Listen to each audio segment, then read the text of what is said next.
Hello. Hi, everyone. Welcome to our Ask an Agent on Wednesday. We've actually moved these now to, I believe, every third Wednesday of the month, trying to get kind of back on a consistent schedule so we can answer some questions for you. And today is one of my favorite topics, actually. It is children in the business. As a mother myself who has children in this business, as an agent who reps children in the industry, this is always one of those things that we have a lot of obviously hopeful children entering the industry or trying to enter. And I think there's often very little guidance for parents on how to actually accomplish this and what you need to look for and what makes a good talent to work with, because then we're kind of clashing a little bit often with what your vision is and then what the reality of our business is. So that's why I really thought this would be an important topic to go over. So I think that I'm just going to go right into it. And just again, this is your time. It doesn't matter which system you are joining us from. You can actually comment while the live is going on, and I will see the questions right here in the inbox, and I will try to answer them. If you have questions down the road, just make sure go on that same link and put that in the comment section, and I'll try to address it. Um, at least until we do the next Facebook Live, at which we probably do not go back into the old ones. So, children in the business. Uh, this is, I probably get a phone call at least every day or every other day of a parent or grandparent or friend of the family who just gets, stopped on the street all the time, and their child is getting a lot of attention and should be a superstar, and they're really lively and they're cute and they're this and that. I think especially for children anyway, most children are cute, or a lot of children are cute.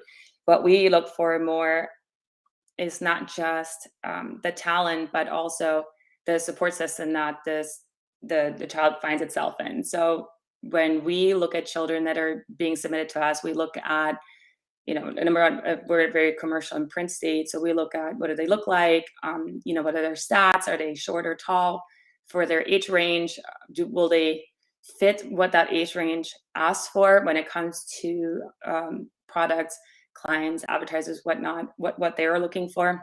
Do they fit those specs? If they're young actors or teen actors, how much training do they have? Is there a need in the market for this particular talent? And then at our agency, we very much focus too on what is what who's taking care of the career of this child, who's the main person that we will be working with when we interview children.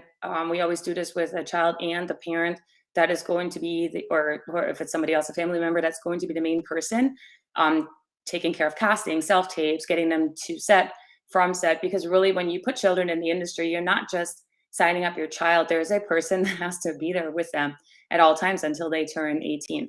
So this is really not just something that the kid can do on its own. You have to definitely have a support system to make sure that you can participate properly and give them the best chances of actually booking. But we get a lot, and this is probably, it may sound a little harsh, because a lot of, kids are kids and we want our kids to have fun and we want obviously to give opportunities, but you have to realize that this is an industry that's our livelihood. So from the agency side, this is our livelihood. So my livelihood cannot be your hobby.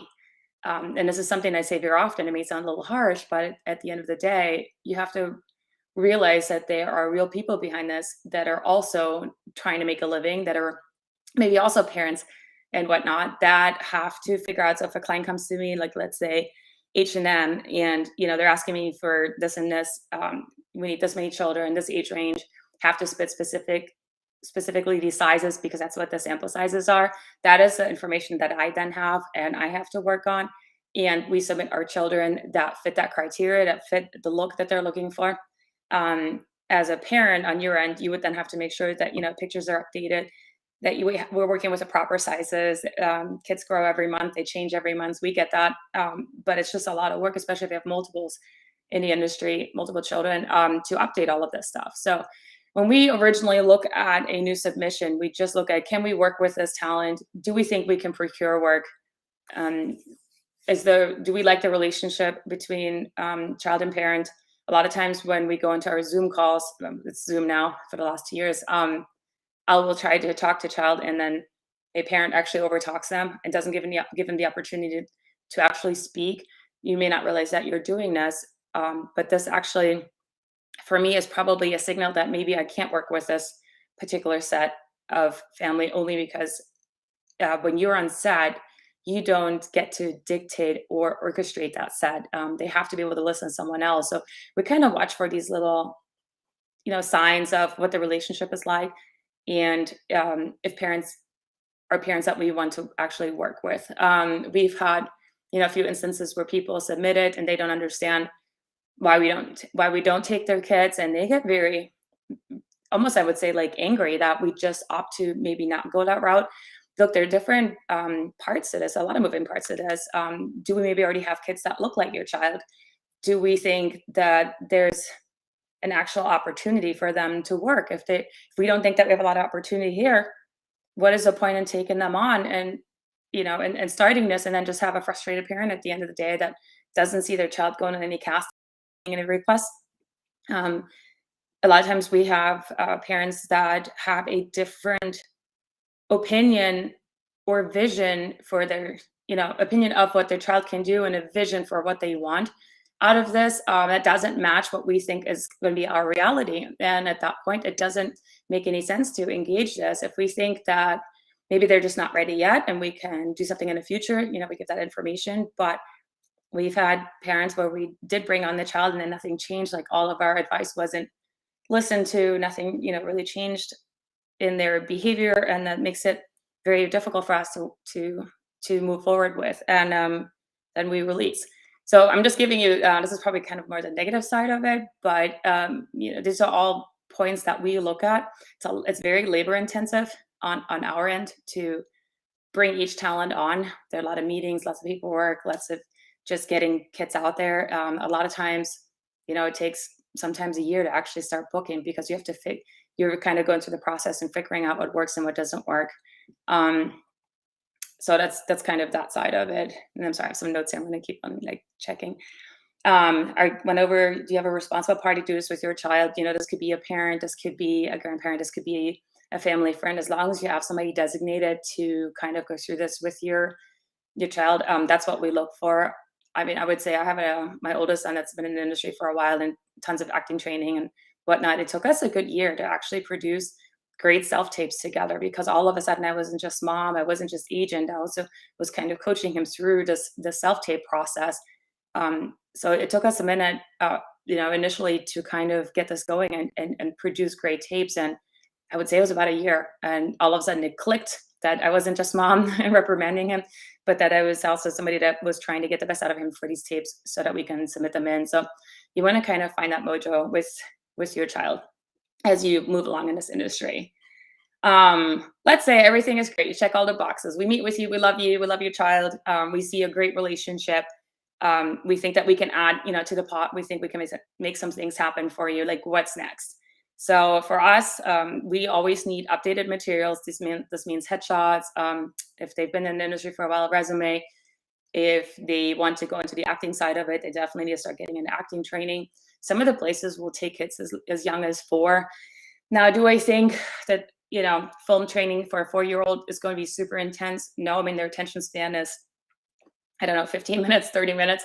So usually classes tend to be shorter, but definitely I think for children, if you're putting a lot of time into this and really want this to happen, it's just such a great training to go through, so they can learn camera presence. What do I need to look at?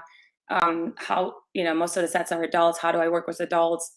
Uh, they just learn all these things really about their own presence when it comes to our industry. And as they get older, you can continue adding to that training. But it's something that for our film kids, definitely we wouldn't even look at a child for acting ability if they don't have any kind of training. For commercial and print, I think that's a little bit more open. I don't think they necessarily need that, but I find that the more training they have in film, the better they book all across the board for any of the other projects. So that's just something to consider. Every agency is different.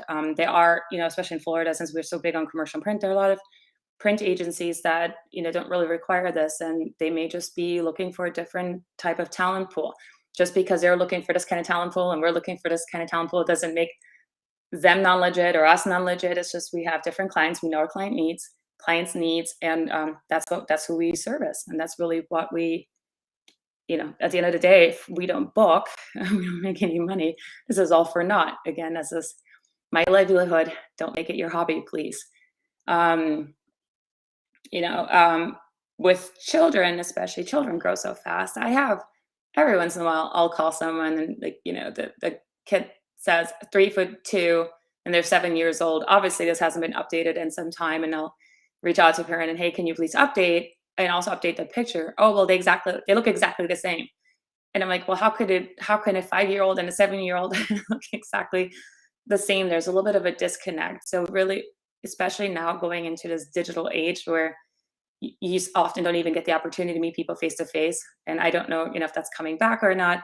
For some of the print clients, they do still see everyone in person because they have to obviously make sure they can interact with the camera. But for a lot of commercial castings now, it's self tape. And I think if you're just investing into all this time, like taking a child somewhere, taking them to training, doing this, doing that, make sure that all their material is updated. Make sure their stats are updated. You could really go through a lot of stuff, like self tape this and that, and then they show up for the callback, and the child is 6 inches shorter than maybe the older brother. I'm sorry, the younger brother. That is supposed to portray their counterpart because you're going by the stats that they were giving and given in this casting system. So we would hate for something like that to get so far and you're almost there booking it, or you've booked it and now you're there, or you're in the callback and you're almost about to book this, and then the stats that they were given don't really work out, and they remove something last minute from set, which can totally.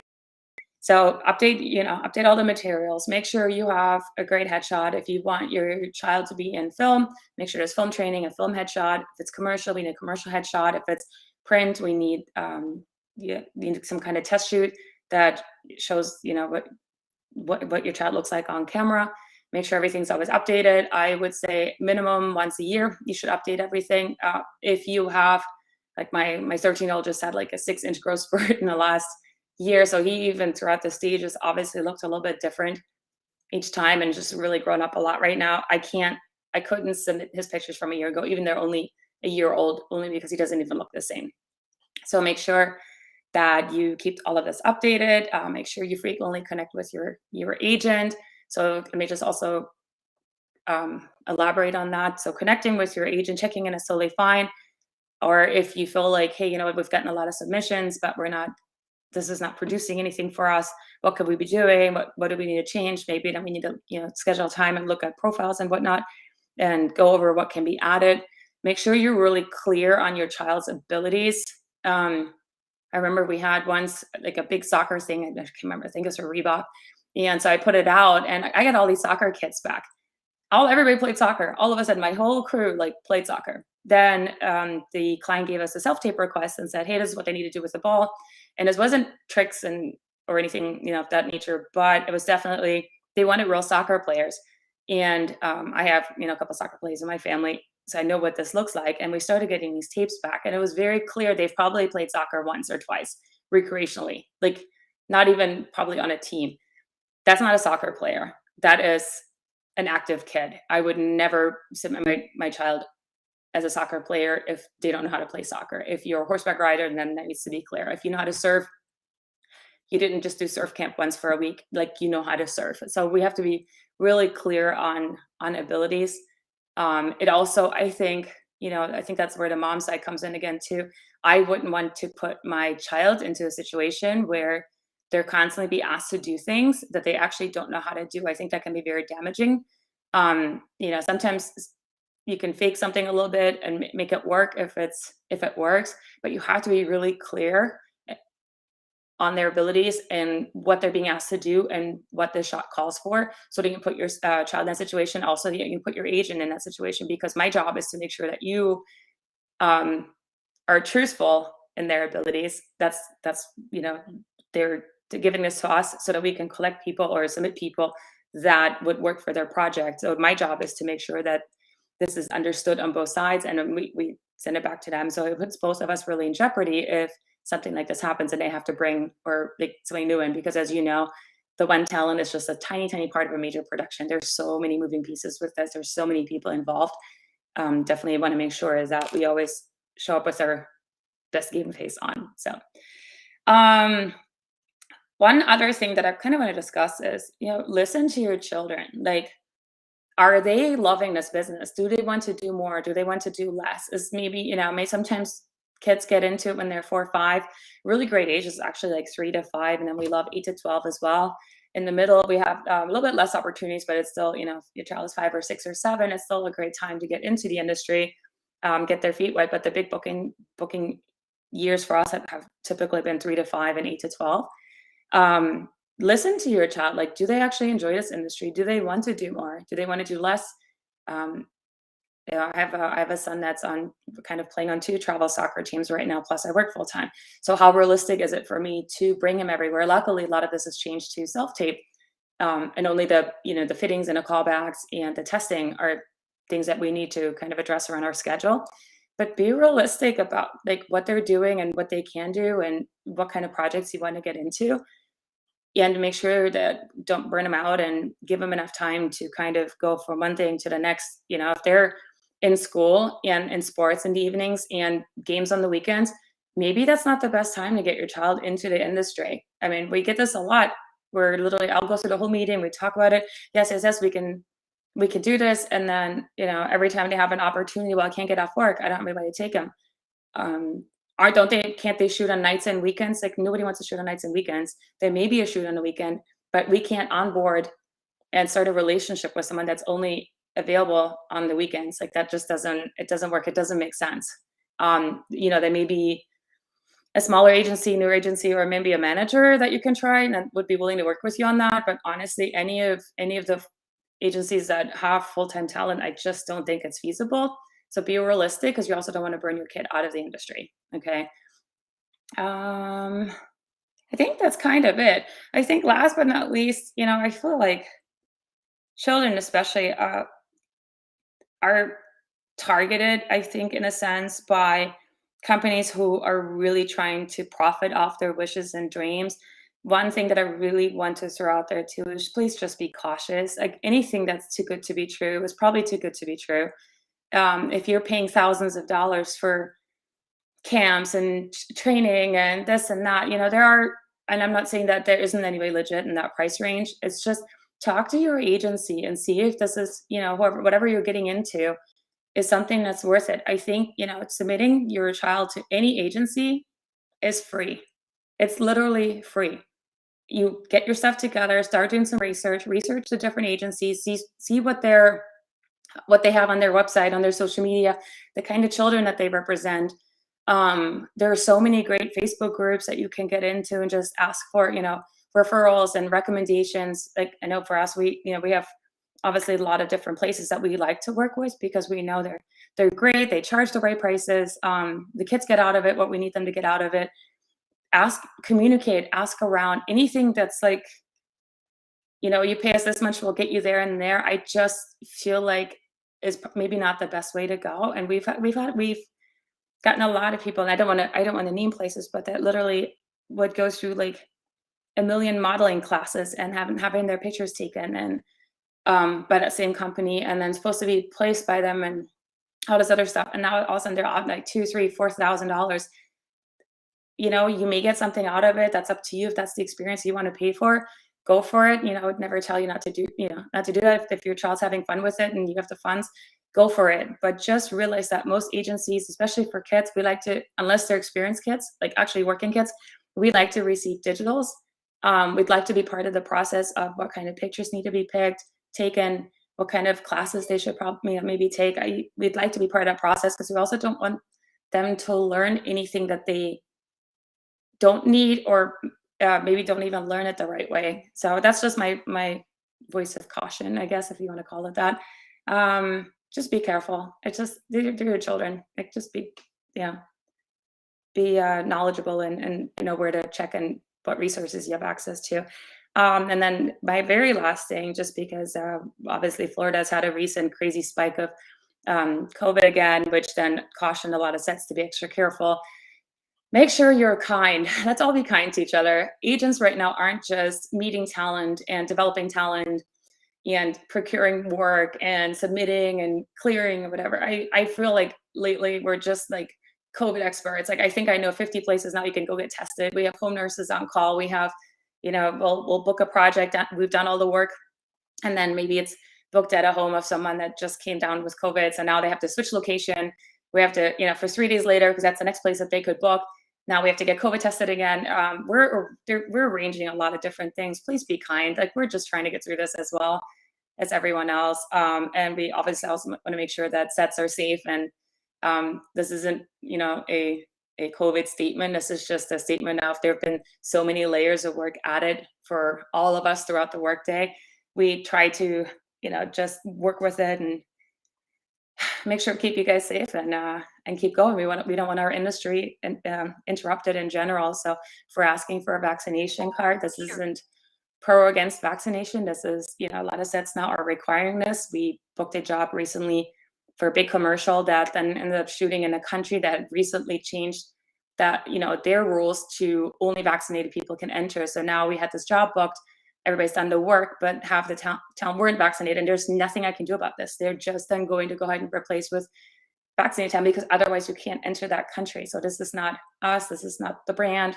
This is not production working on it. These are the requirements that were given to us by, an outside source that had the right to say yes or no. So it is what it is.